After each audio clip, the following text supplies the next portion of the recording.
3 jours après leur défaite face à l'Italie, l'équipe de France est de retour, et pas de n'importe quelle manière. Ils se sont imposés avec brio contre la Belgique 2-0 lors de la deuxième journée de la Ligue des Nations. Une victoire amplement méritée après un début de match compliqué. Les Bleus ont fait preuve de caractère et ont renversé la vapeur grâce au but de Randal Kolo Muani et d'Ousmane Dembélé. Dès le coup d'envoi, on sent que la Belgique est là pour jouer. Les Diables Rouges prennent rapidement les commandes du match. Et pendant les premières minutes, c'est clair, c'est eux qui mènent la danse. Mais attention, malgré leur domination, Mike Maignan, le gardien des Bleus, reste relativement tranquille. Oui, la Belgique a le contrôle, mais elle peine à concrétiser ses occasions. De leur côté, les Français mettent un peu de temps à entrer dans leur match. Mais dès qu'ils commencent à récupérer le ballon plus haut, tout change. On sent que la pression monte. Les premières tentatives arrivent, comme cette frappe de Marcus Thuram détournée par le gardien belge Koen Castells. Et puis, à la 30e minute, tout bascule. Randal Kolo Muani, d'une superbe déviation de la tête, met Ousmane Dembélé en position idéale.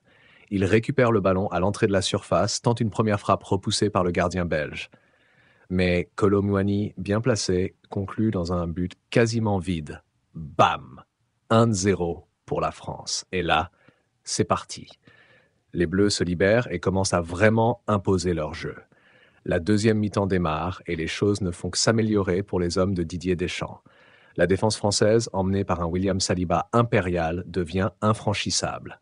À chaque offensive belge, la France répond présente. D'ailleurs, on ne peut que souligner l'incroyable prestation de Saliba, véritable patron dans l'arrière-garde. En face, la Belgique est de plus en plus en difficulté. Impossible pour eux de trouver des solutions offensives.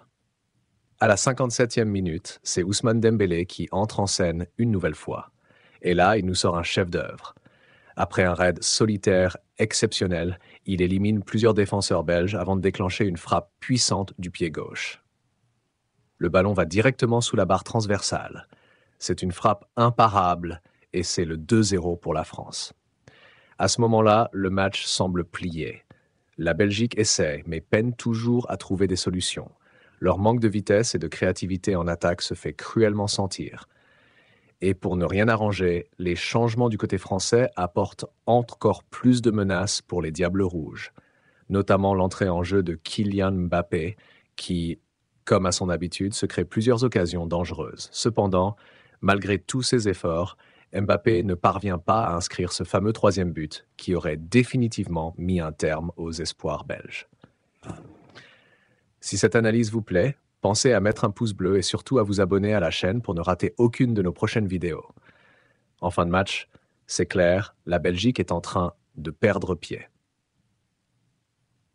Au lieu de tenter le tout, pour revenir au score, il semble plus préoccupé par l'idée de ne pas encaisser un troisième but.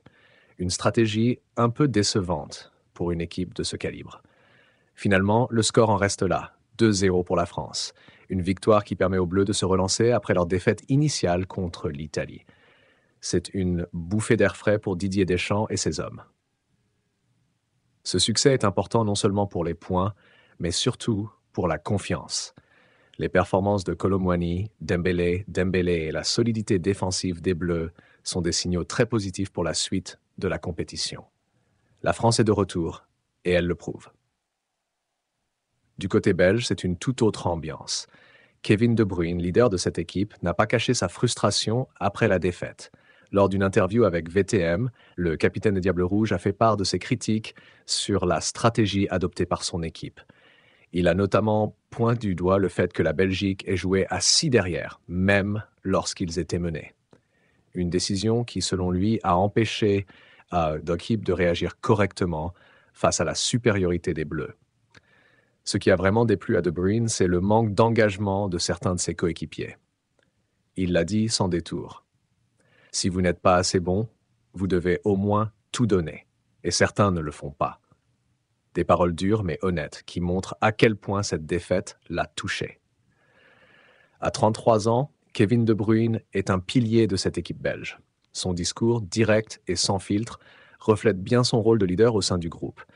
Il a d'ailleurs précisé qu'il avait précisé tout ce qu'il fallait dire à la mi-temps et qu'il ne comptait pas s'étendre davantage en public. Mais une chose est sûre, cette défaite laisse des traces.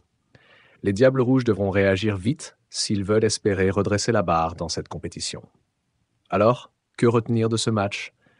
Une équipe de France conquérante, solide et portée par des individualités en grande forme.